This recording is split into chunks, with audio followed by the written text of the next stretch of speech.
किधर से आया है? क्या ओ बोलो काका कबच बोलो। बोलूंगा तो कराची बोलूंगा ना, लाहौर थोड़ी बोलूंगा। किधर जा रहा है? लाहौर।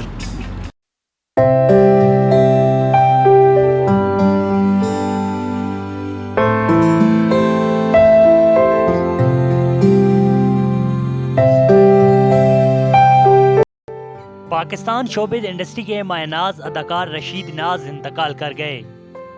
तफसीलात के मुताबिक पाकिस्तान शोबिज़ इंडस्ट्री के मायनाज अदाकार रशीद नाज पेशावर में 73 बरस की उम्र में इंतकाल कर गए। उनके अहल खाना ने इस बात की तस्दीक सोशल मीडिया के जरिए की। रशीद नाज की बहू और अदाकारा मदीहा नकवी ने पोस्ट शेयर की जिसमें उन्होंने लिखा कि हमारे प्यारे बाबा रशीद नाज इस दुनिया से रुखसत हो गए। उन्होंने उनकी रूह के इसाले सवाब के लिए सूरत फातिहा पढ़ने की दरख्वास्त भी की। रशीद नाज 9 सितंबर 1948 को खैबर पख्तूनख्वा में पैदा हुए। 1971 में उन्होंने पश्तो ड्रामे में बतौर अदाकारी अपने टेलीविजन कैरियर का आगाज किया। रशीद नाज का आबाई पेशा तिजारत था। उन्होंने पश्तो, उर्दू और हिंदको ज़बान में कई प्रोजेक्ट्स किए। वो मनफी किरदारों के लिए मौजू समझे जाते थे। रशीद नाज का कैरियर 40 साल से ज़ायद अरसे पर मुहित है। उन्होंने शोएब मंसूर की फिल्म खुदा के लिए भी काम किया।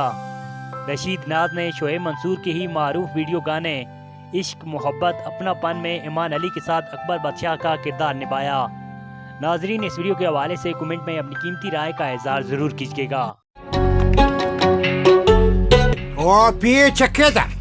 मतलब दूर होके खड़े हो ना, क्या क्या टच क्या